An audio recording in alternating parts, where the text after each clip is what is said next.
This Drive for the Cure 250 betting picks edition of the NASCAR Gambling Podcast here on the Sports Gambling Podcast Network is brought to you by Underdog Fantasy. Sign up with our promo code RACESGPN to get a 50% deposit bonus up to $1,000. We're also brought to you by Rhythm. Start crushing college football and the NFL with Rhythm. Get your 7-day free trial today by going to sportsgamblingpodcast.com/RITHMN. Drivers, start your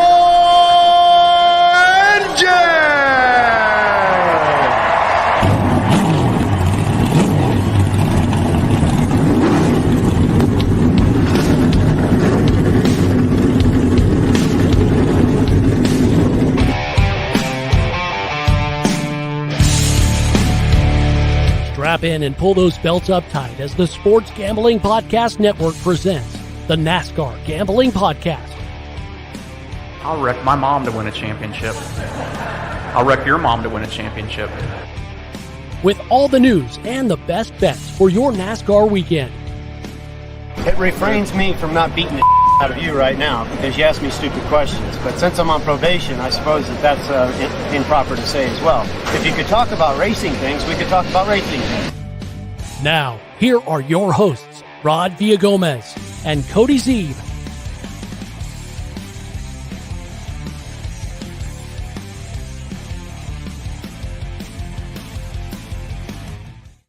AJ. Oh, did I mess that up? Wait a minute. No, you didn't. I mean, that's the only way to introduce this episode of the NASCAR Gambling Podcast. You're on the Sports Gambling Podcast Network. He's Cody Zeeb. I'm Rod Villagomez. And yes, we are Roval racing for the Xfinity Series, which means all we have to do is say one name and bounce. So this episode will be short. Let's get the ad breaks in now. So that way we can finish this episode before it begins. Just kidding. I mean, listen, it's just, it really feels like it's this cut and dry, right? I mean, the books know it. We know it.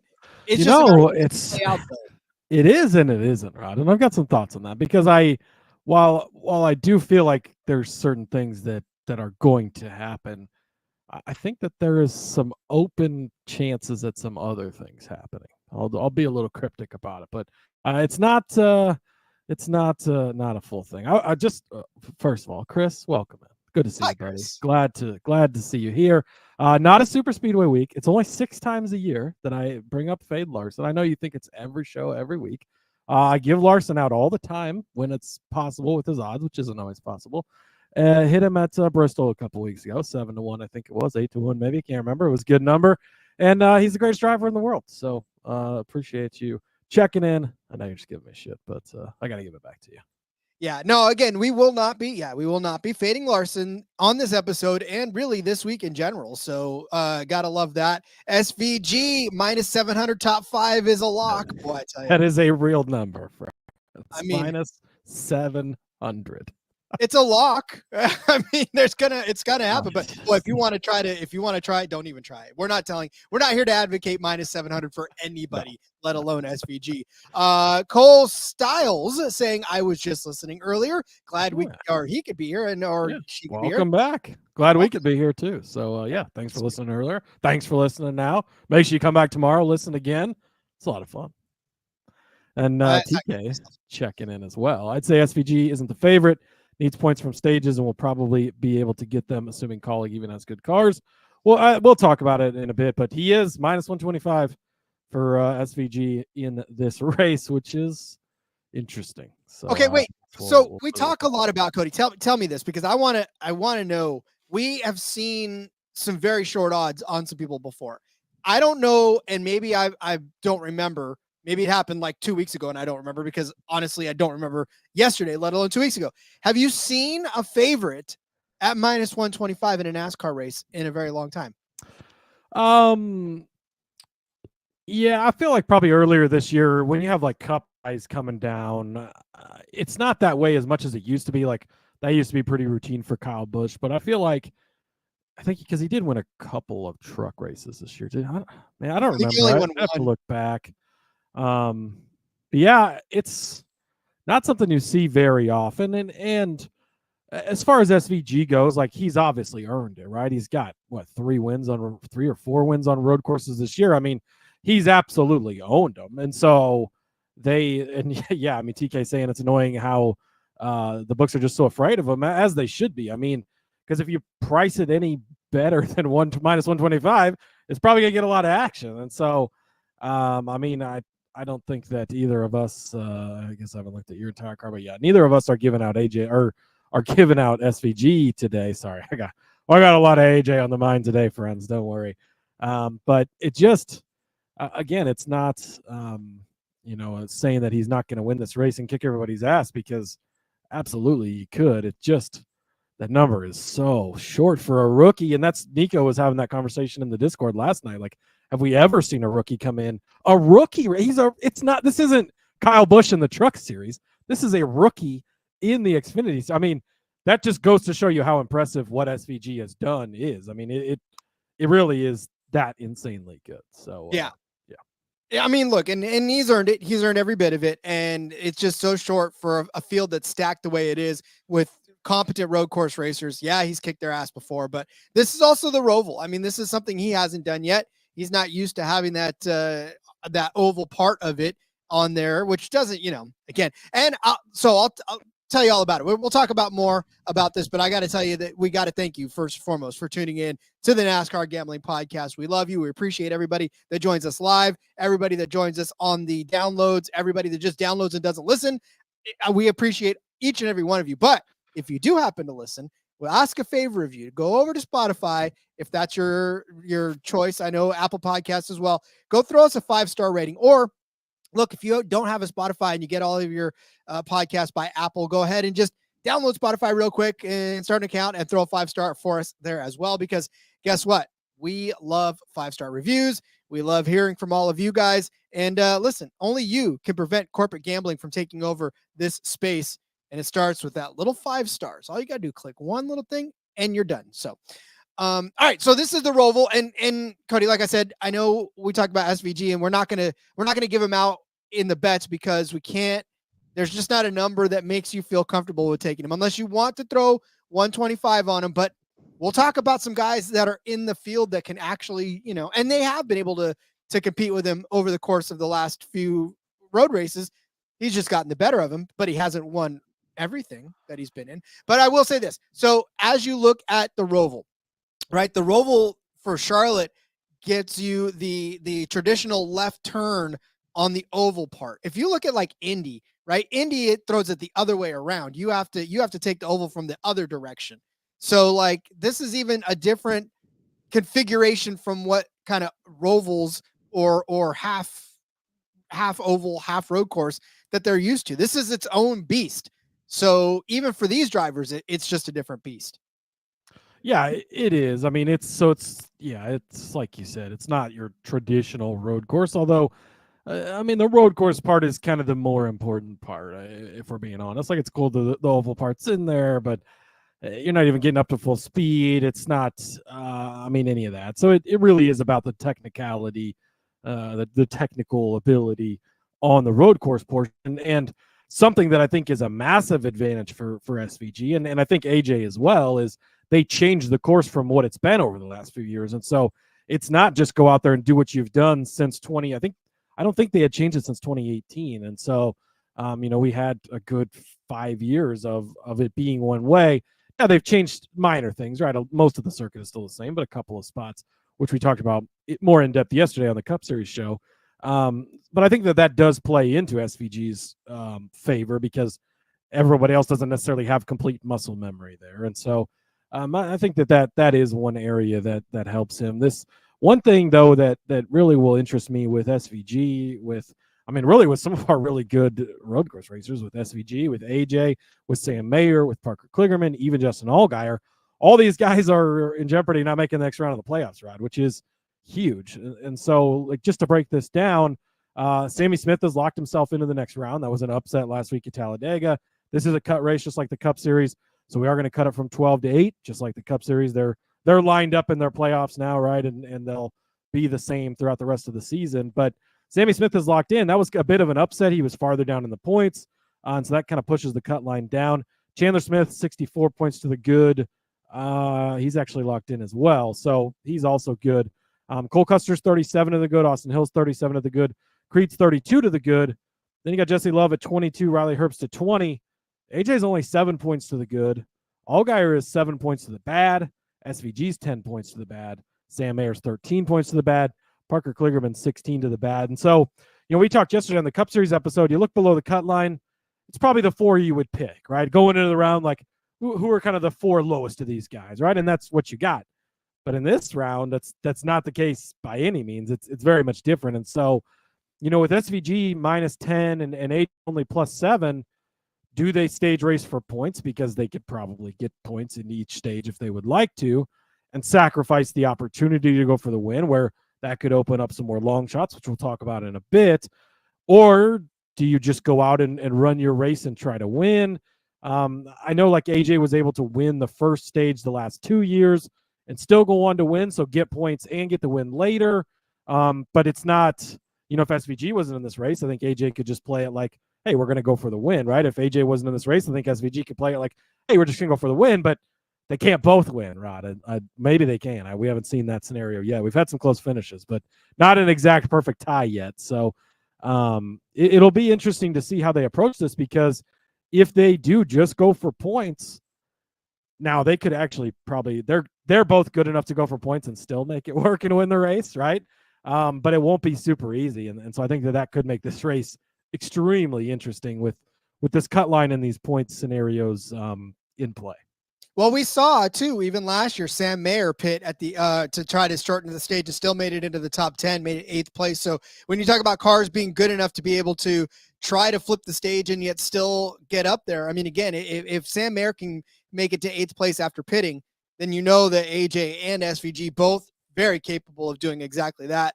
And yeah, I mean, strategy is going to play a lot of part of this. But Cody, the best way to make it to the next round is to win. And if you've got a car like Sam Mayer, if you've got a car like SVG, like AJ, or drivers even like Justin Allgaier, wouldn't you just want to take all point strategy out of it and just go out and win that race? I mean, it seems like that is the most and easiest way to do it, because now if you're playing points, you can get caught up in it. I mean, look, last year, right, Justin Allgaier and Cole Custer get into it at the very end of the race. I mean, not Cole Custer, Jeb Burton get into it at the end of the race with Jeb Burton losing it on old tires. Like, you still open yourself up to bad things happening to you. So you have to just go out and try to win this race. That's the age-old question, right? Is what strategy do you take? And that's why there isn't a for sure, like, they're just going to race for stage wins. They're just going to go for the win, because both, I think, are strategies that could be on the table. And I think there's going to be a lot of varying factors in there too. If there's a well-timed caution or an ill-timed caution. We saw it at Watkins Glen. I think it was the Cup Series. Some guys that were planning on pitting weren't able to pit because the caution comes out, the pit's closed. Well, then the stage ends. And so, yeah, again, it'll be interesting to see how it goes. Yeah, we're going to have it's just going to be riveting from start to finish. I mean, this race is not that long in and of itself, and so there's going to be a lot of drama to play out. Yeah, I mean, TK too, both SVG and AJ were able to pit early and still get some stage points at Coda, though I'd argue SVG can't afford to risk that if he's leading in stage 1. I think that'll be interesting too, because let's say that the two best drivers, and I mean, it's no argument or anything, like AJ and SVG are clearly the top 2 guys in this race. Like, let's just set up the entire card that way. They should be the best 2 cars throughout the day. Now, we know things can happen and things can go wrong, but they should be the best. They qualify 1-2 and just run away from the field. You get a big cushion. You're able to pit. Maybe you still race your way back into the stage. Well, what if 3rd, 4th, 5th all pit as well? Now that's a bigger lead you have to 7th place. Like, they might be able to pit and still come out good. And again, you'd have to look at how many laps can we get? Can we not pit in stage 1, pit halfway through stage 2, and then not pit till stage 3 to make it? Like, there's a lot of things that go into it. So, yeah, but just caution, because maybe they do points race and it costs them. And we've seen so many times, right? You get, you run with the squirrels, you get your nuts cracked, Rob. That is true. And the squirrels are my favorite animals. So I definitely know I've got nuts cracked a few times. No, look, and you just look at last year's race again. I mean, this is kind of recent memory, but Sam Mayer, Justin Allgaier, they qualify 1-2. They basically lead 60 out of the 67 laps in this race between the two. Now, of course, Sam Mayer leads 50 of them, but Justin Allgaier got 10 in there as well, and they were running 1-2 for most of it. And again, Sam Mayer still pit and actually, gave up some track position at the end of stage 1 to be able to get and try to win this race, which he ended up doing. So for him to be able to do that, still get into the stages, still get all those points, and then actually just win his way into the next round of the playoffs anyways, that's huge. I mean, that kind of stuff right there is that's without SVG and Allmendinger in that race last year too. So yeah, I mean, we could see a repeat of that and it could all be crazy, or we could just see gigantic wrecks and then we're all, left. I don't know. It's NASCAR, kids. We don't know. That's the fun of it, Rod. That's the fun of it. All right. Speaking of fun, we'll get into that fun. But first, let me tell you about Underdog Fantasy. Underdog Pick'em has one of the biggest menus for all of sports: NFL, college football, MLB, MMA, WNBA, NASCAR, and so much more. The lobby's jam-packed with profit boosts. You can now use specials and boost on all of your flexed entries. Cannot wait to see what the finishing projection is for one AJ Allmendinger and Shane Van Gisbergen, because probably going to want to take the higher then, unless of course it's 0.0, because you can't finish higher than that. But whatever it is, we'll probably end up taking the higher end for both of them. And we'll tell you that when we give you our DFS picks for the week as well. In the meantime, go sign up with our promo code RACESGPN to claim your special pick and first time deposit offer up to $1,000 in bonus cash. UnderdogFantasy.com, promo code RACESGPN. We are at the Charlotte Motor Speedway, at the Charlotte Motor Speedway road course in Concord, North Carolina, for the Drive for the Cure 250, 67 laps around this 2.280 mile roval. I'm not even calling it a road course, for 152.760 miles. Talked about it, Sam Mayer, the defending champion of this race. And yeah, I mean, we know the other person that's won. He's only one of two people that have won this particular race. But yeah, a lot of names in this that are kind of foreign to us in the most part, but all the normal folks are still in there. Yeah, it is again a playoff race, so no Cup Series guys, right? And that's why AJ Allmendinger was not in this race last season, because he was a full-time Cup guy. Luckily for the Xfinity field, both AJ and SVG will not be in this race next season because they will be full-time Cup Series guys. But we've got 38 entries for 38 spots, Rod, so everybody will make the race. Sage Karam is back in the 07. In the number 14, you got Nathan Bird for SS Greenlight. Josh Balicki is back in the number 19 car for Joe Gibbs Racing. Eric Almirola in the 20. Once again, of course, he's finishing out the rest of the season. Ed Jones is in the 26 car for Sam Hunt Racing. Austin Green, my guy, Rod, back in the 32 car for Jordan Anderson. Thomas Annunziata is back in the number 35 car. Actually, we're going to talk about him later, but he's in the Joey Gase Motorsports car, and it's a Toyota, which is an interesting deal. But we'll touch more on that in a bit, Rod. Let's see. Preston Pardis is back in the number 50. Connor Mosack making another start in the 88. Alex LeBay is in the 91 car. That is a DGM racing car. And Dawson Cram will be his teammate in the number 92 car. Yeah, so that covers your entry list. Yep, a lot of fun names to break down, a lot of fun drivers to break down, and I think we will do exactly that. Cody, is it time to load up our betting cards for this race? It is time to do that, Rod. Let's do it. Well, as you know, you only pay the juice if you lose. So give me SVG minus 700 top 5. No, good night, everybody. That's not a real play. I was just highlighting JDK's comments again. But a play that I do like, Rod, AJ Allmendinger top 3 minus 125. Does AJ win this race? Does SVG win this race? Does somebody else spoil it and win this race? It doesn't matter if you're just betting the top 3, Rod, because he should be in the top 3 at the end of the day. Look, we already talked about it, right? And I think we're both in 100% agreement on this. This is the SVG and AJ show. These should be the two cars that are the best here all day, and that's what it should come down to. The one thing that scares you just a touch is the points racing deal, but I'm not worried about it. Like JDK said, he has no doubt in his mind SVG could win both stages and the race. I think the same thing about AJ Allmendinger, or at least get, good finishes in both stages, get back up there and finish top 3 at the end of the day. Rod, we've had 5 races here. He was not eligible to race last season, but in the 4 previous starts, he has an average finish of 1.0. because he won all 4 of them. He is really fucking good. Sure, they changed the course just a touch. That honestly plays more into his favor, I think, than anything, especially on Sunday, which I talked about him yesterday on the Cup Series show. It is an AJ weekend for me. I sort of feel bad because I filled out both docs before Rod could get to them. Took AJ in both. I know you're an AJ lover, but this is AJ weekend for me. So also, I would like to point out, in those 4 races that he won here, Rod, he started on the pole in only one of those. He started 5th in the other one, but he started 14th and 22nd in the other 2. So if AJ Allmendinger doesn't qualify well, it's shown in the past that it doesn't fucking matter. And that actually probably helps the point of him being able to move through traffic and work his way up there and finish well, right? So potentially, if he doesn't qualify well, you'll get even better number on this top 3, maybe some other stuff that's out there as well. So I wouldn't be scared if he doesn't qualify. I wanted to put that note in there because it hasn't seemed to have mattered. Also, if you're the live betting type or whatever the case is, there's 67 laps, I think, in this race, Rod. In all 4 of his wins, he didn't lead more than 25 laps. So, a lot of that is flipping stages or doing whatever, but he didn't need to lead a ton of laps and just dominate everything to win. Finds himself there at the end of the day, and so that's what you like.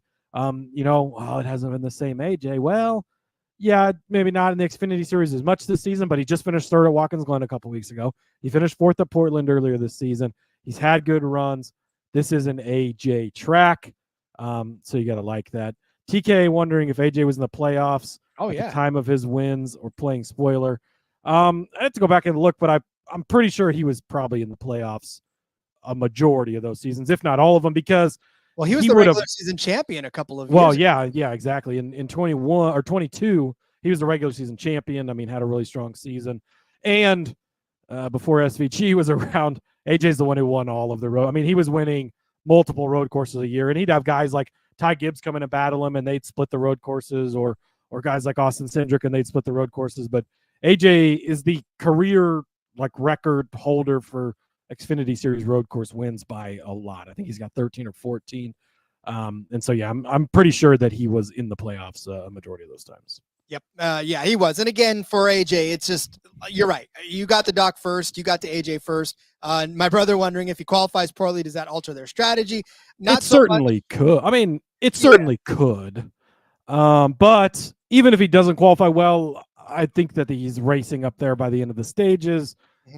And again, I just think even if they take the stage points in both stages or in stage 2, no matter where they come out, he's going to find his way back up to the front. I mean, it's just that he's 4 for 4 winning at this track. And yeah, SVG was in the field, but Ty Gibbs was in the field, and Austin Cindric was in the field, and Chase Briscoe was in the field, and all these guys were really, really good road course racers in the Xfinity Series.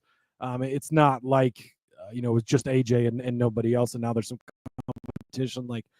I think he's going to be just fine.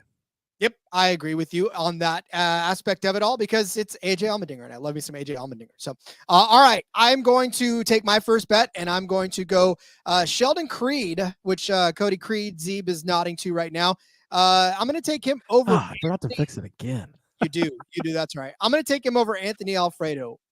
I almost feel like all I have to do is read you the finishes from the Roval in general, and you'll just say, okay, cool. That's it. So Sheldon Creed on the Roval as an Xfinity Series driver. I know that both of them are in the 2-car, but as Cody likes to argue all the time, these JGR cars are far superior to the SA or the Childress cars that Creed was driving before, in which Creed has a 16th place and a 10th place finish. Although he did lead 18 laps of the 2022 race. Sorry, you can't beat AJ Allmendinger. That just doesn't happen. He started 4th and 5th, so decent speed there.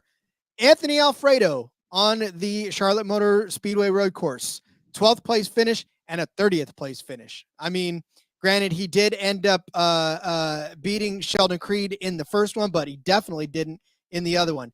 So I'll expand. I'll go out a little bit farther, and I'll give you Anthony Alfredo's finishes from the road courses this season, just in case you feel like that one outlier was me just kind of cherry picking. No.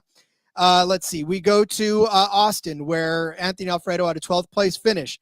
Not bad, right? But not really that great. Portland, 32nd. Sonoma, 31st. Those are two horrendous finishes on road courses. But then, you say, hey, but that's only a couple of them. All right, fine. Watkins Glen, 34th. In 20 road course starts for Anthony Alfredo. He has exactly 0 top 10 finishes, which means obviously he's got 0 top 5 finishes. His average finish on road courses, 23.8. Not good. Sheldon Creed this year on road courses, 32nd at Austin. That sucks. That doesn't make my point at all. But a 13th place at Portland, a 2nd place at Sonoma. What did he do at Watkins Glen? Oh, guess where he finished? His favorite place, 2nd place altogether. 21 road course starts for young Sheldon Creed. 9 top 10 finishes, 3 top 5 finishes. His average finish, 16.5. Telling you right now, this is the opportunity for Sheldon Creed to clean up on this one. -115 over Alfredo. TK Singh, not even a top 3 for, no, I'm not that ballsy. I know he finished the second. No, I think you said that you clarified that Alfredo didn't have any top 5s, which meant he didn't have any top 10s, which meant he didn't have any top 5s. But not even I think TK was clarifying not even a top 3. Not even a top 3. No top 3s for Alfredo either. No. So yeah, this one's a slam dunk. I don't know why they were giving this one to us. I believe this was on Bet365. This is an odd matchup. I mean, I get, like, we've talked Alfredo up lately, right? And in certain spots, and especially on super speedways. But yeah, I mean, you read off the stats. Like, this is an Our Motorsports car matched up against a JGR car on a road course, and Creed's shown some prowess to be a good guy. I mean, one of the finishes, no surprise, right? 2nd place that you mentioned in there. So yeah, I'm sort of surprised this is even a matchup, and I would guess this number doesn't stay at -115 for very long. So I'd probably get in on this one earlier than later. Cole agrees with you. He's a big fan of Creed, his favorite Xfinity Series driver right now.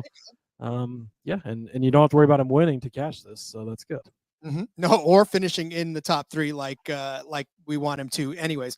Yeah, but by the way, too, Cole, he is our official Canadian driver that's not from Canada, but actually from California, because once upon a time I mistaken him for but yeah, it was not a good, I don't know. Yeah. What do they say in the Airplane movie? Meth is a hell of a drug. All right, let's or is it, I don't know what it is. It's a hell of a drug, whatever it is. Let's get to the other side. Let's get to some more bets. But first, let me tell you about BetUS. We're brought to you by BetUS. Bet with the best in the business, BetUS. BetUS has been around for more than 30 years. You can easily deposit using cryptocurrency and get lightning fast payouts.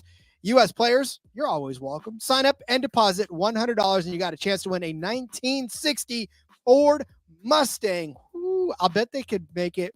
If you wanted to, you could probably put a wrap around it and make it look like one of your favorite Mustang drivers, like maybe a Build Submarines. I don't know. Do whatever you want with it. It's yours. NASCAR Gambling Podcast wrap. NASCAR Gambling Podcast wrap. Damn it, we need to get that. That's going to look so beautiful. All week long, we give you our favorite bets that we like on BetUS because they give you fantastic odds for NASCAR. So keep your eyes peeled and keep your ears peeled for those as well. Use our link to sign up and get 125% deposit bonus on your first 3 deposits. Go to sportsgamblingpodcast.com/BetUS. That's sportsgamblingpodcast.com/BetUS. Promo code SGPN so they know that we sent you. BetUS, bet with America's favorite sports book. We're also brought to you by Rhythm. SGPN's proud partner, Rhythm, is the #1 AI-powered sports betting platform that helps provide bettors of all levels the ability to build custom predictive models in seconds and get predictions for betting on money lines, spreads, totals, and props. Build your own model, copy one of the top performing models from the leaderboard, or press build a model for me, and Rhythm gives you predictions for every game and player prop, and also has a myriad of stats, research, and trend analysis to give you even more betting insights. Building that model up for Thursday Night Football, my 49ers need to find some way to get over these stinking Seattle Seahawks. And I'm hoping that George Kittle is a huge way to do it. So I'm building my model this week to try to figure out which side of George Kittle's reception props to go on. I don't like yards all the time. I do like receptions because it seems like an easier number to get to. So I'm hoping that that Rhythm, as they always do, will lead me in the right direction to figure out which side of that prop to get on. So you too can have exactly the same kind of luck as me and build that model and go to Rhythm to do so. Claim your 7-day free trial today by going to sportsgamblingpodcast.com/Rhythm. That's sportsgamblingpodcast.com/RITH. I'm hoping one of those receptions is a touchdown catch because I've got Kittle as the first touchdown. But and look, if you want to know who I'm thinking from Seattle, you need to read my article on Sportsbook Review because it's a pretty sneaky one. And I'm hoping that it cashes because that'll be good for all of you guys around here. There you go. I will also have an article coming out for Thursday Night Football. It's I do game previews every week, and it's changed a little bit now, but I'll be doing half the games each week. And Thursday night is one of my games this week. So that'll be out, sportsgamblingpodcast.com, probably later this evening, potentially tomorrow morning, depending on a couple things. But got some props I really like as well, so make sure you check that out. All right, Rod. Nico checking in, by the way. He says, this race is going to be weird for me. I'll be betting on AJ, cheering on SVG. Kind of a win-win. Ain't no way I'm taking minus money on an outright with the laughing face. I mean, you're not wrong, right? I did this on Monday night. I had the Chiefs in my second chance survivor pool. I bet on the Chiefs. But I hate the Chiefs, right? I don't ever want to root for them. So it's a win-win either way, right? Because either I survive, I cash my bets, or they lose. So either way, you win. And luckily, I made some money and advanced in the survivor pool. So that's always nice. But you just broke my brother's heart. Yeah, sorry. No, fuck the Chiefs. Okay. Anyways. All right, Rod, next up for me. Oh, this is where I really wish we had top 5 or top 10s and not just top 5s. Yes. But we don't, unfortunately. So these are taking a little bit lighter on these, but I still like both of them. Austin Green, my guy, we're going back to him. Top 5 numbers 14-1. His top Chevy number is 75-1. Now, I get it, right?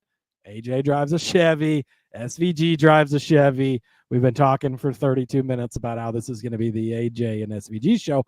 But, Rod, we've thought before that things were going to end up the chalky way at Watkins Glen a couple of weeks ago, and look how that turned out, right? Zane Smith ends up in 3rd place. Like, that's how crazy things can go, right? And so I think that at this number, that's what makes this make sense. So, Green, we've seen him. He started at Bristol a couple weeks ago, but otherwise it's only been road courses / street courses he's been at, and he's been pretty good, right? 11th place at Watkins Glen a couple of weeks ago. Again, you'd like to get the top 10 for this because it would be so much better, but you don't, so we're going to take the top 5 anyways. 10th in Chicago, again, not a road course, it's a street course, but hey, a good run for him. Left and right turns, I like that, right? 4th place at Sonoma, so boom, there's your top 5 right there. Of course, that was the one race we couldn't bet him because they brought his number way down, but that's okay. We got the number back, and that's what we're looking for. 15th at Portland, which is, again, not a bad run. 7th place at Coda, right there on the edge of that top 5, so close. And the top Chevy thing, look, it's 75-1 for a reason, right? But let's say they end up points racing, they get caught up in something, or they're just not able to catch it. Austin Green doesn't need to race for points. He doesn't give a fuck, right? He can go out, qualify well. You get a good starting spot, good track position. They keep it up throughout the day. He's proven that he's capable of getting it done. And he's already finished in the top 5 in one of those starts of the season. So you like to see that. I love Austin Green.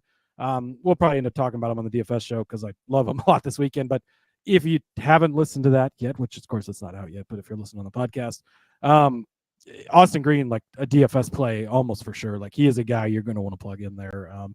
I haven't looked at pricing yet, but regardless of what, he's probably not going to be that much. So he's definitely going to be a guy that I like in DFS this week as well. But top 5, 14-1, top Chevy, 75-1. Longer shot bets, you'd like the top 10 a little more, but hey, shit hits the fan. Maybe Austin Green comes out on top, and suddenly SVG, AJ have a problem. They get together. Like any number of things can happen, right? And then that suddenly opens things up because you got Sam Mayer, but we know how 50-50 he can be. You got Justin Allgaier, but you know how that can go. Like maybe Cole Custer suddenly wins the race in a Ford, and then you got a couple Toyotas, and Green finishes in 5th, and he's the top finishing Chevy at the same time because shit happened, right? That's the type of stuff you're planning for with this bet. Give me some Austin Green. Yeah, I can't argue with you on that. Because again, you got to plan for a little bit. I mean, this may end up being the way, but we said that a couple of weeks ago at Watkins Glen, and look what happened. So we got to plan for a little bit of it. Still keep the predictability of an AJ and an SVG, because again, you'd be mad at us if we got up here and said, don't do that because it's not going to happen. But no, it's probably going to happen. But we still have to at least allot for some sort of wiggle room in which something happens crazy. And that's where these bets come in. So I like them. I like the long shots. This is not the chaos. And I know that the announcers like to build up They're like, ooh, this could be as unpredictable as the Talladega. Okay, but I don't know that it's going to have quite as much nonsense as Talladega is going to have in it. So I know you're trying to build drama for the Roval, but let's rein it in. It'll have its chaos in its own ways, I'm sure. Yeah. No, it'll definitely have it. It'll be fun. It just, we're not going to see. You're not going to have a 28 car crash. No, that you will not have. But we say that, Rod, and maybe we brought it into existence. Who knows? And that's when you want to be holding an Austin Green top Chevy. That's exactly it. All right. Speaking of, look, I don't know what it was about these matchups today. I don't know if they drew names out of a hat. I don't know if they threw 20-sided die and were like, yeah, seriously. They were like, this one makes a little more sense because you at least got two big teams. Well, that, and you've got a driver that's not necessarily been that bad on road courses. However, you're putting him up against, one of the better drivers in the field. So this one pits Austin Hill over Josh Bilicki, right? It just, to me, you got to take the Hill side of this. I know it's minus 125. You can find that on ESPN Bet. That's where the matchup is. But look, and I say this because it is a little, when you look at the names initially, you're like, what the hell, right? This is Austin Hill versus Bilicki. How can you even at all take a Bilicki in this one? Well, it's because Bilicki actually has not done that poorly this season in some of the road courses. Now at Austin, he had a suspension problem in that 92, ended up finishing 31st. Then you go to Portland, a 12th place finish, kind of respectable for that 92 car, right? And then turns around in Sonoma, a 16th place finish. So not bad in that one as well. Watkins Glen turn around for a top 10 finish. So again, this season, he's actually shown some speed on these road courses. And so that's why this kind of makes it a little closer than you would anticipate too. But what has Austin Hill done this season? Well, he finished second at Coda. He finished 11th at Portland, finished 5th at Sonoma, turned around at Watkins Glen, and he had a pretty bad day. Remember, he crashed out of that one, ended up in 33rd. But sometimes you get caught up in that, and that's where the Josh Bolickis of the world finish better than the Austin Hills. But I will say, on this particular Roval, he has actually participated in every year that it's been there, right? I will read off his finishes. You will have to hold your nose. 24, 26, 13. Okay, you can let your nose out a little bit, but plug them back up again because 38th, 34th, 25th. I'm telling you, Cody, not good runs on this Roval. I don't, equipment is one thing, but if you can't get around this race course, you can't get around this race course. 26.7. He's been in everything from the 45 to the 93 to the 78 to the 07 to the 44 back to the 07. So it doesn't matter what he's been in. He just hasn't been able to drive this particular track. For Austin Hill, not really that much better. 36th the first year, 18th though. That's not bad. 29th. Last year, he did get a top 10 finish in this 21. And then I just documented how well he's done on road courses so far. It just seems to me as if, Bilicki is going to be more apt to get caught up in something in the back of the field where people are jostling around, whereas Austin Hill is going to try to keep himself clean. Obviously, he's got something to drive for. So, we're going to go with Austin Hill over Josh Bilicki at minus 125. Yeah, I mean, think about what you just said. Austin Hill over Josh Bilicki. You're probably going to stop there, Ron. It's just it's a little yeah, obviously it is closer, but you're getting Austin Hill over Josh Bilicki. Don't overthink it. You only pay the juice if you lose. Hill 37 points to the good, so he's sitting in a pretty solid position here. I suppose he could points race, but I don't know that he necessarily needs to. I'm just going to jump ahead, Rod, while we're on the Austin Hill topic. I've got Austin Hill top 5, 6-1. Rod, what the fuck are we doing? You just read everything off what he's done. This track, it's been spotty, right? 36 in his first start here. That was a Hattori Xfinity car.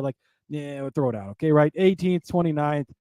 Not great. But last year, improved. Got to 9th place. That's a good run. And he's actually pretty good at road courses. Austin Hill, for a while, and we made a lot of money on it, he was slept on everywhere, right? And every week, we'd come in the first bet of the show would be Austin Hill top 5 again, Austin Hill top 5 again. Hey, guess what? Austin Hill top, and it would hit more than it wouldn't. And you'd be getting it at 350, 3-1. We don't get that anymore for the most part. But now 6-1, what are we doing here, Rod? I don't understand. 5th place at Sonoma earlier this season. Well, that's a top 5 right there. You want to throw Chicago in there, fine. 7th place there. 11th at Portland, not a top 5, but a pretty good run. 2nd place at Coda earlier this season. Go back to last season, he had 4th place finishes at Indy, 3rd place at Road America. He is highly capable of getting a top 5 in these races, and it's 6-1 for, first of all, just Austin Hill, the name he is. We know what type of driver he is. We know what he's capable of. Looking to punch his ticket to the round of 8 here. Should have a good solid day, but then you look and he's actually has a lot of upside. Now, as far as the head-to-head side of things, I will say he does miss sometimes, right? And all of a sudden, Austin Hill's 37th, and there's only 38 cars, and it's like, what happened? But it's not very often. Usually he's in the mix on those road courses, gets it done. So, yeah, I like Austin Hill at 6-1 for a top 5. That I was scrolling through the numbers, and I was just like, wait a minute. And then I went and looked at the entry list to see if there was another A Hill in the race, Rod, because I didn't believe that was Austin Hill. So, yeah, give me Austin Hill 6-1 for a top 5. That was his cousin Anthony Hill. That's when you rip off the mask and Anthony's sitting there going, "Hi, how are you? You thought you bet on Austin. Guess what? You did not." So, no, I like it. No, I like it because, again, it's Austin Hill 6-1. Like, it just feels like that is a high misprice. And you know that we've watched these road course races before where Austin Hill is in the mix to be one of the top finishers, if not the top finisher. What did he got taken out? Was it Portland? A while back, he was in the mix with like Mayer and Creed, I think, and he got taken out on that one too. So it's and TK to TK's point, 21 gets places from pitting alone, let alone his driving, and like his pit crew seems like they're always on. Every time the Xfinity Series pits, you're like, well, 21 gained 5 spots. Like, Jesus Christ, like they are always really good and seem to take care of them. So that will help a lot as well. Yeah, and you look and you're like, did he not take any tires? And it's like, you're like, put 6 tires on it. How did he gain 8 spots? And it's like they changed the tires, sanded them down, and changed another pair faster than everybody else did 4. Like, goodness. They fed him a full-on meal, and they're like, all right, now go ahead. He's having a hot dog, a cigarette, like still getting them out before everybody. Long-distance phone call where he had to use his card. All right.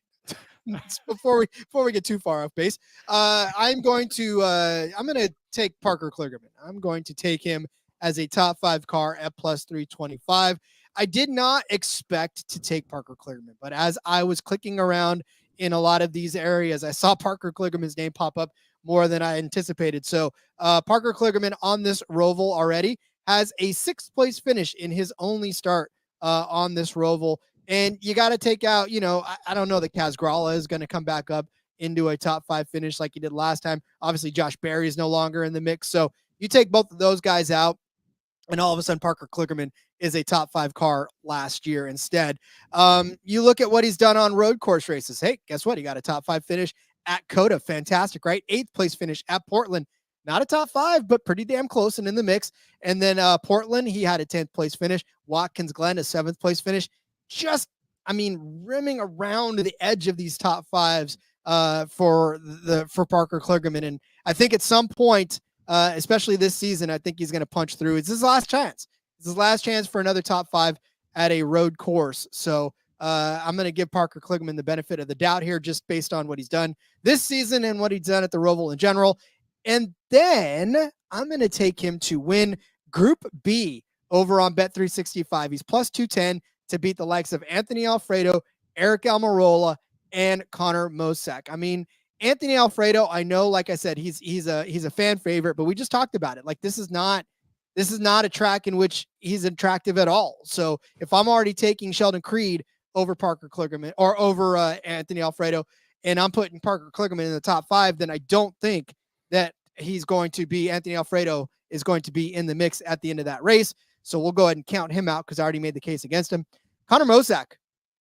Yeah, really? Okay. 24th place finish in his only start on this particular track. And I know that we talk about Connor Mosack a lot in some of these other areas and super speedways and all that other stuff. But he finished 6th in the Chicago street course. So that's great, but that's a street course. We're not necessarily in love with them on this particular Roval.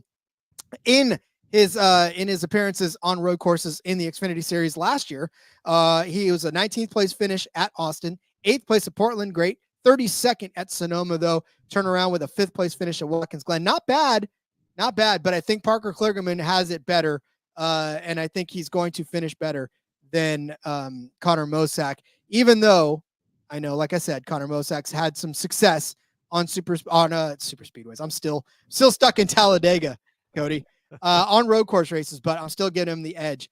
And then as for Eric Almirola, look, we know he's in the 20 car. We know that 20 car has absolutely dominated everything and everyone and everybody this season. But for Eric Almirola, look, Watkins Glen, he finished 26th last couple weeks ago. Like, the 20 car has been solid. The 20 car has been great. But when you talk about road course racing for Eric Almirola, I would rather have John Hunter Nemechek in that car for road courses, right? John Hunter drove it to 3rd place in Austin. Ryan Truex drove this 20 car to a 27th place finish at Portland. And then John Hunter kind of brought it back up again with an 8th place finish at Sonoma. Like I said, Eric Almirola, 26th last time at Watkins Glen. So all that to say, give me Parker Kligerman as a top 5 car at plus 325. And to beat Alfredo, Almirola, and Mosak in Group B on Bet365 at plus 210. Yeah, I love the Kligerman top 5 number. I've got a bet on Kligerman in a bit, so I'll talk more about him. The only thing with the group is if he gets into points racing, but he is, he's only 16 below the line. It might depend what other people are doing. He's one of the more interesting cases as far as what do they do, but he could go all out for it. And that could help you. You obviously already made the point against Alfredo. I think you can sort of count him out. Mosak, he is in the 88, so you got to give him credit for that, right? The JRM car, but it's just not been there really for him in his finishes. And then Almirola, I do like Kligerman over Almirola, but then I'm going to roll into my next bet, Rod, which is Eric Almirola top 5 at 4-1, because I think that while you take Kligerman over Almirola as far as this group goes, Almirola does have the upside of a top 5, even though it's not necessarily a guaranteed thing. But at 4-1, it's worth it because, as you just stated, you get the fastest car in the field if you've not watched any race this season, right? And the 20 car has been pretty good on the road courses with John Nemechek. Eric Almirola, you never really thought of him as a road course guy before, but then he comes last season, he jumps in that Ryan Sieg racing car and wins with AJ in the field and Larson in the field and all these guys, and you're like, what is going on here, right? And in a shitty car too. And so that gives you some hope, but that shows what he's capable of doing. Like you mentioned, 26 in his only road course start this season. So not a great run at Watkins Glen a couple weeks ago. I don't remember what happened in that race. It doesn't really matter, right? He's got the top 5 upside. You go back and you look at the last 5 starts here in the Cup Series, because he's not started here in the Xfinity Series, but top 16 in 3 of them. So that's pretty good, right? If you translate that from the Cup Series into the Xfinity Series, that puts him a lot closer to the top 5. So I think the upside is there at 5-1 or 4-1 for Eric Almirola in the top 5. Getting the fastest car, you're getting the most veteran driver in the field, right? SVG has a lot of experience and road course wise more. AJ, same thing, a lot of experience road course wise more, but Eric Almirola is a seasoned Cup Series driver that's been around for a long fucking time. And now there's no pressure, right? He's racing for the championship in the 20 car as far as the owner's title goes, but he's already locked into the next round via his win at Kansas a couple of weeks ago. So don't have to worry about that. Like, there's no pressure. He's just out there having fun. And I think that probably plays into his, into helping him a lot too. So I do agree with you on your Kligerman stuff. I think you can still take Kligerman over Almirola in this group. You also bet Almirola. Maybe you hit both, right? Kligerman 4th, Almirola 5th, or whatever the case is. But if Almirola gets in the top 5, you're not really going to care about the group bet anyways. So give me your bets. Give me my bet as well, which is Almirola top 5 at 4-1. Yeah, I was just about to say the same thing. Look, if you take Almirola as the top 5 and you put the group bet down too, then you're good to go. You can cash on either one. TK saying he's glad Zilich isn't driving the 88 this week. Yeah. I sort of wish he was, because can you imagine SVG, AJ, and Zilich all in the same race, Rod? Oh, buddy. I mean, we've had that before, obviously. Watkins Glen a few weeks ago, but like in this race, if they could all end up front, like, could be crazy. Yep, the books would their heads would explode. There'd be nothing left for us to bet on at all. So, right. All right, I'm going to take a long shot. And this one's a long shot for a reason. It's Alex Labbe, top 5 car, 14-1, maybe even a top 3 look at 30-1. Alex Labbe on this road course in particular has been pretty damn good, actually. Average finish of 9.7. But this is where I wish we had top 10s, because I would definitely take a Labbe top 10 at 7-1 over any one of these. But I will say that if you feel froggy, at a top 3 or top 5, then go ahead and leap. He does have 2 top 6 finishes. He finished 6th here in 2019. He finished 6th here in 2022, but he did finish 4th here in 2020. Outside of that, 13th place finish, 14th, and then last year he finished 15th in this 91 machine. And again, for Alex Labbe, he only gets rolled out in certain occasions, right? And right now he's only getting rolled out on road courses and the occasional street course. However, this season, not really that good for the other Canadian driver that's out there for these particular races that he's been rolled out in.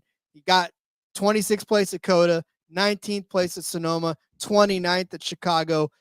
Some pretty bad runs for Alex Labbe, which is probably what's driving this number. But I do believe that there is the potential in there for a top 5 finish for Alex Labbe.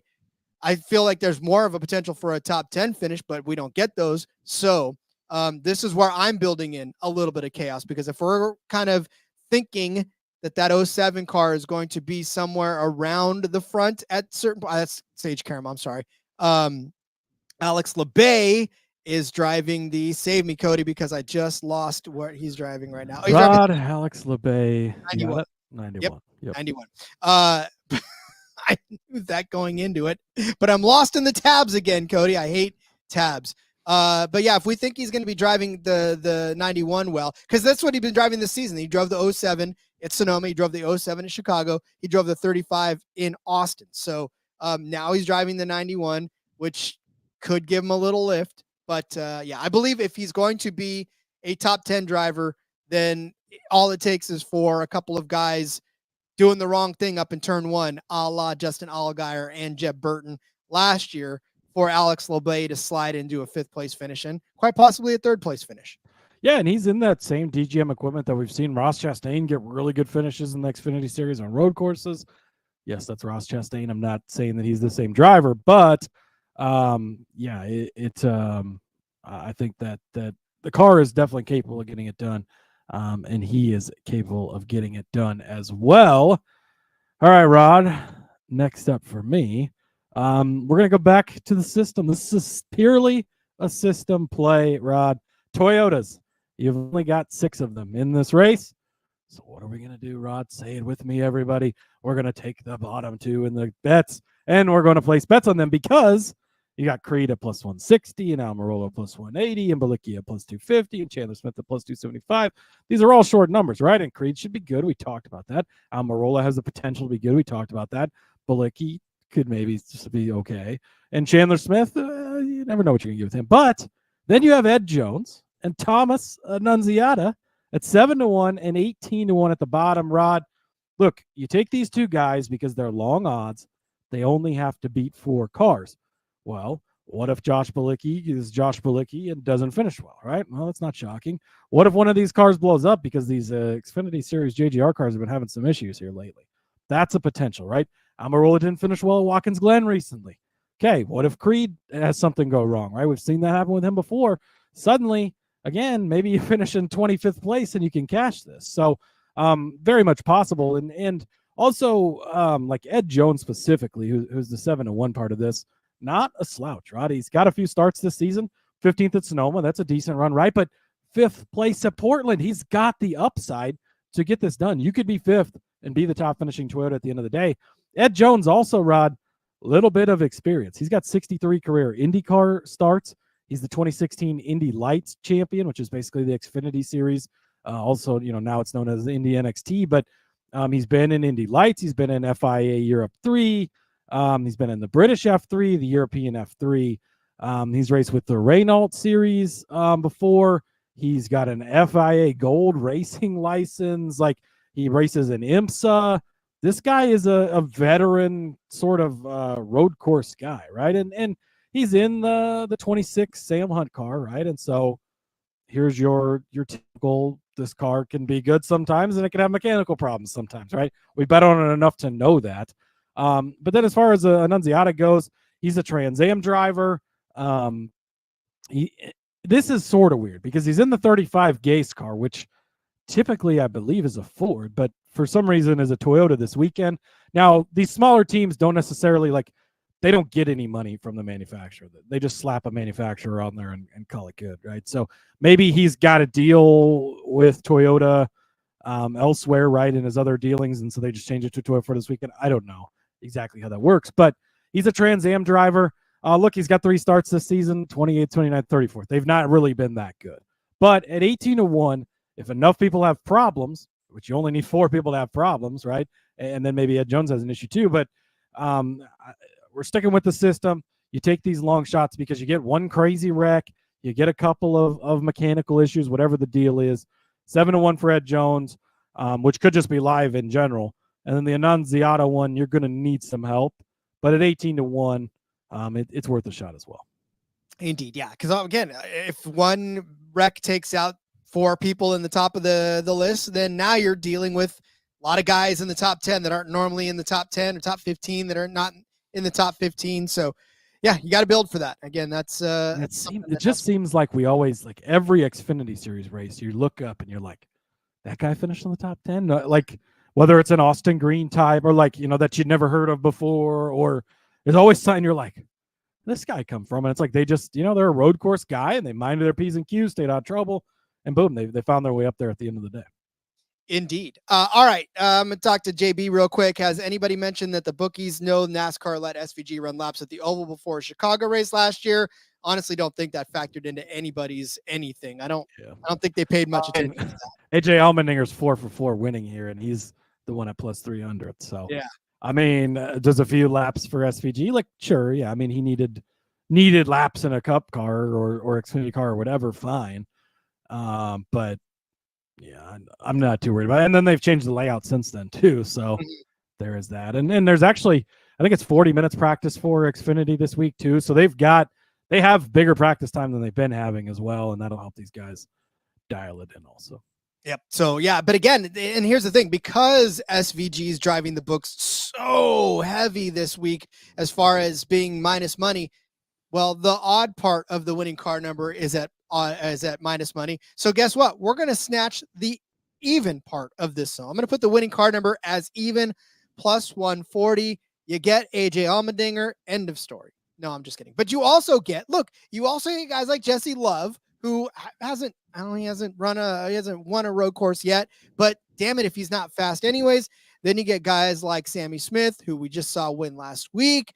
Kind of a big upset there. Like I said, you get AJ Allmendinger, you get Sheldon Creed, who finished second at Watkins Glen, just a breath away from finishing in first place. You get Eric Almirola, so that covers you on that one as well. You get Ed Jones, who Cody just talked about, and if he accidentally wins, that's fun.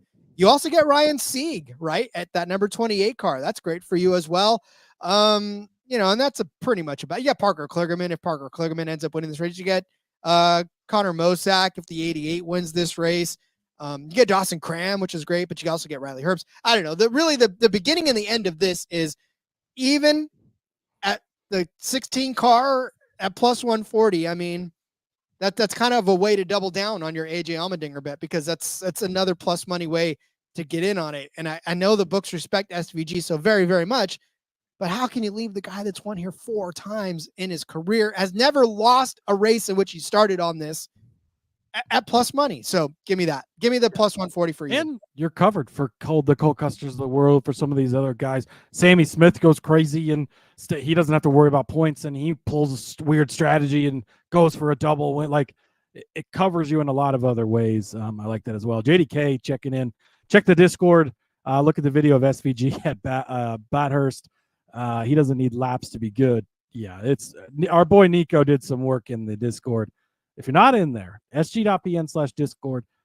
We'll take this as a moment to pimp the Discord. Right? If you don't know what Discord is, it's just an app to message people, right? And so we have our SGPN has a Discord, and it's got channels in there, so you can go into the NASCAR channel, the NFL channel, and there's just other degens and people like-minded like you, and you can have conversations, make friends. It's a wonderful time, and we carry a lot of conversations on from the show into there, and people ask about bets, all sorts of stuff, and you get other people's opinions and stats and cool stuff like Nico sharing all the Bathurst stuff. So go check that out, sg.pn/Discord. Jump over into the NASCAR channel, say hello, and keep the conversation going throughout the week. And it is all week. I mean, Monday, Tuesday, Wednesday, and then during the race, Yeah, you got to sweat it out together. You got people placing live bets. A lot of fun, Rod. All right, let's place our final bets, and that would be our winner bets. Come on, it's AJ Allmendinger at 3-1. Look, SVG's minus 125. Again, if he wins this race, nobody is going to be shocked. By the way, Bathurst is how you pronounce it. Sorry, TK, my bad. I'm still working on my Australian stuff over here, but yes, Bathurst. So there you go. AJ Allmendinger, like SVG's minus 125. Nobody's going to be shocked, right? But to my point in the Cup Series yesterday, I know he's won all of the road courses this season, although he was a similar number at Watkins Glen a couple weeks ago and didn't win. But AJ Allmendinger is 4 for 4 winning here. I'm not saying that SVG shouldn't be the favorite, because I think what he's done this season, SVG should be favored over AJ. But at minus 125 all the way to plus 300, why such a big difference? And I get it. Like, it's not necessarily been the same AJ this year. Don't fucking care. 4 for 4 on this track, Rod. I've already talked him up. This is a complete AJ weekend, Rod. 3-1 for him to win. Parlay him to win both races is 29-1. I'll be doing that. Parlay him top 3 both races. Parlay him top 5 in both races. Parlay him with the Yankees to win the World Series. Whatever else you want to throw in there. Doesn't matter, Rod. Parlay it all, because it's going to be an AJ Allmendinger weekend. But just in case it isn't, Rod, you always gotta have a backup plan just in case, right? I think that there is some potential with the points racing deal, with whatever else chaos may go on, right? We saw it at Watkins Glen a couple of weeks ago. If it isn't an AJ and an SVG day, it opens it up for some longer shots to win. I think Cole Custer is one of those at 18-1. How many times have we seen Cole Custer back into a road course win when it just seemed like he didn't even, like, where'd he come from? And all of a sudden he just wins, right? Second place in this race last year, so that's pretty good, right? That's his one recent start. Then you got to go back to 2019 when he was in the Xfinity Series, 8th, then 7th in 2018 in his other starts. So good finishes here. He was 9th here in 2020 in the Cup Series, so had a good finish here as well. You go back to Sonoma, 9th place, Portland 6th, 4th at Coda. All good runs, right? Keeping himself in the mix, having a chance at the end, and at 18-1, that's what you're looking for. Second place finish last year here. He won Portland, 6th at Indy, 7th at the Glen, 6th at Sonoma. He won the Chicago race. Again, not a road course, it's a street course, but crazy shit happened and he won the race, right? So crazy shit happens, maybe he wins the race. He's very capable of doing it at 18-1. And then Parker Kligerman, 20-1. You talked about him earlier, Rod. He is the guy farthest down in the points, right? Maybe they just go for the win. Kligerman is a capable driver of winning. We've seen him do it in the Truck Series part-time in that 75 car or truck, going head-to-head with Zane Smith. I think that was Mid-Ohio a couple years ago. Wins the race, right? He's got one start here, 6th place last season. That's a good run. You're going to be 6th place at the end of the day. What we haven't even talked about overtime, Rod. You know how fucking crazy these overtimes get in road courses? That's when Austin Green top Chevy cashes. That's when Parker Kligerman wins this race. And people are going to be desperate. Parker Kligerman has to win to advance potentially at this point in time. Now we're in overtime. He's got a chance to move SVG. Sorry, SVG. See you later, buddy. Like, it's going to happen, right? 7th at Watkins Glen a couple weeks ago, 4th at Chicago earlier this year, 10th at Sonoma, 8th at Portland, 11th at Coda. Like, hanging around in the top 10 with a chance. That's what you like. So AJ at 3-1, I think, is the play. You hedge a little bit with Cole Custer at 18-1, Parker Kligerman 20-1. Parlay AJ to win Saturday and Sunday at 29-1. Love it. Love the AJ play. We could pack everything up and go home. If you really feel like you have to bet SVG, I can't stop you, because I know that that's going to be something you do, but just take a deep breath, because the minus 125, very hard to lay on this situation. And he could come out and win. That's fine. But and it's one of those things where don't be sad. Like, if you don't bet AJ, or if you don't bet SVG, and he goes out and he leads a ton of laps and it's never in question, he wins the race, sure. But at minus 125, the number of things that can go wrong, you factor in the points racing, you factor in the stages, you factor in AJ's 4 for 4 here. Like, the number just doesn't make sense. And it's not hating on SVG. It's just, you got to make the numbers make sense. And if you say, look, SVG's done it 3-4 times this season, going to do it again this weekend, play the minus 125, go for it. Just, but see, and here's what I'd say. here's where I'd say if you want to do that, take the AJ top 5 then at -125. That's a way safer bet than having SVG over at -125 to win the race, because now AJ all he needs to do is finish top 5. That's simple. It's top 3, but still. Yeah, I mean that's again that's probably the bet to make, because that covers you if SVG does win. I mean, I'm going to have both, right? I'm going to have the top 5 or the top 3 and the win. But the top 3 just seems like, again, things can go wrong, right? But you've got a little bit of a buffer of an SVG winning, of a Cole Custer sneaking up and getting it, whatever the case is. So yeah, and yeah, like JB said, the books are scared. They are, and that's sort of where we're at. But that's how it goes. Indeed. All right. Well, then I'm going to take the only other driver that has won a race on this track, and not just because of the fact that he's the only other driver that's won a race on this track, but because he stands a damn good chance of winning this race, and that's Sam Mayer at 12-1. 12-1 is a great number, by the way, at ESPN Bet. That is by far the best number out there. There's other ones that are shorter, but this is like at 12-1. This is where you run and you grab it now, because if he qualifies well, it is not going to be 12-1 anymore. I will just tell you this right now.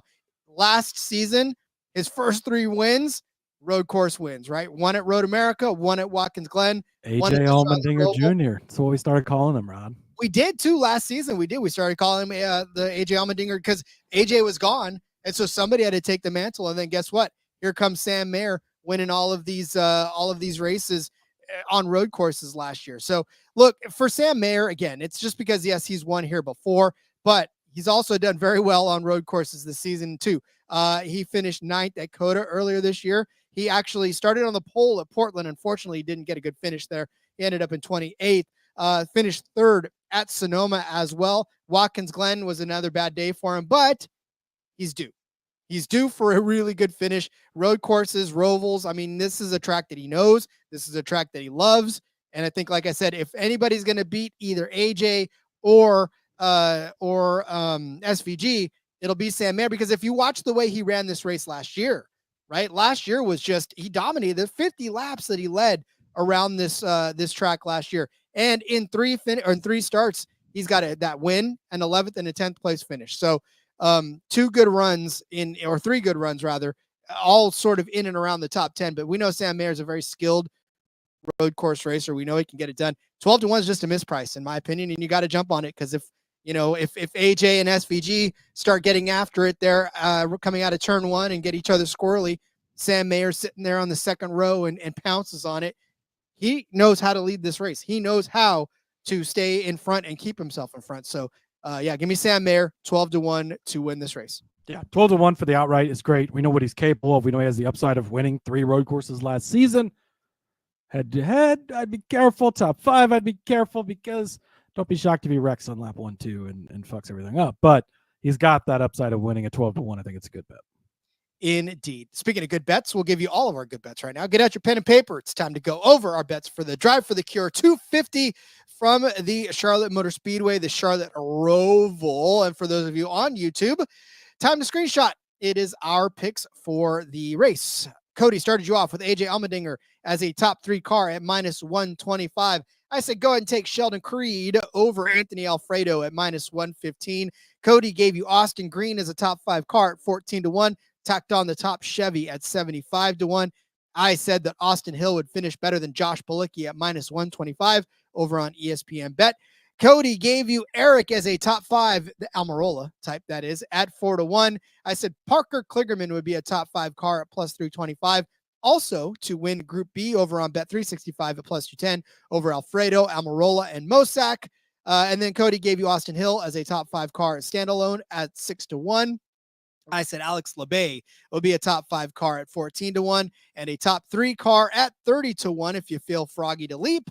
Cody gave you Ed Jones as the top Toyota at 7-1, and then Thomas Annunziata at 18-1, also as a top Toyota.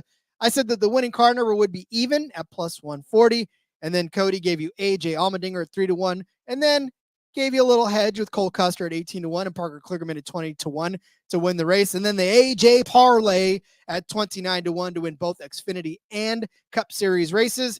And then I said Sam Mayer would be the spoiler at 12-1 on ESPN Bet to win this race. All right, Cody, we have reached the end of the Xfinity Series show. It says Rod, Cody, JB. Speaking of Bathurst, you guys doing any show for Bathurst this week? No, but JB, keep your eyes peeled. There is a site that I may put in the Discord that could cover Bathurst this week and have some odds for you there. So. I wouldn't rule out tossing in some picks on one of the next two shows, or we could do that too. Who knows, but we'll see. I mean, we do have Friday where we can kind of dance around and do a little fun stuff. So potentially. I'll have to study up a little, but yeah, that's easy though. That's the fun part. Studying's the fun part. That's right. All right, Cody. Well, then let's send everybody away. We will do separate DFS shows this week because of the fact that there is only two series. And so, one thing too, sort of forgot to mention this at the top of the show. Probably would have been a good spot for it, but I'll mention it now. Ryan Sieg and Kyle Sieg have swapped numbers for the rest of the season. So Kyle is going to be in the 39 car. Ryan is going to be in the 28 car. We've seen this before, right? It's a points thing. They're trying to set up to be better points position going into next season. It'll help them qualify for races, all that, blah, blah, blah. Doesn't really matter. But Ryan Sieg is going to be in the 28 car, Kyle in the 39 car. We don't have any bets on either of them today or anything, but you might use them in DFS. You might be looking at the thing and be like, what the fuck? So, yeah, and they're both Siegs, so it's still going to be Sieg in the 39, but Kyle instead of Ryan. So just a little side note for you. It's like all right, Rod. When twins swap nameplates at work, they're like, wait, it doesn't affect anything. Yeah, DK says interesting, and it's we saw it a few years ago, right? Bubba and Ty Gibbs. Once Kurt was out, Ty came into the 45. Then when they got in the playoffs, Bubba switched to the 45. It's still the same car, still the same team. They just switched the number on the car because of the point thing, and so that's it's how it goes. So, all right, Rod, follow me over on the X at Husker_Zeeb. Find all my stuff there. There's a lot of it, bunch of NFL stuff, bunch of NASCAR stuff. Found another Cup Series of bet that I like. Toss that in the article. That's over at sportsgamblingpodcast.com. Make sure you check that out, and see you guys tomorrow for some DFS talk. Yes, sir. Follow me on Twitter at RJ Villagomez. Link in the bot, everything I got going on, whether it's Sportsbook Review. Got some first touchdown stuff coming up for my Niners on the Thursday night football game. And then, of course, just content all throughout the week. And, JB, keep an eye out. There may be a link somewhere in which we'll cover some of this stuff that you guys want us to cover as well. All right. See you back for tomorrow's DFS edition, Cup Series for sure. And we'll have some fun breaking down some underdog picks as well. We'll see you tomorrow. Until then, let's go racing and let it ride.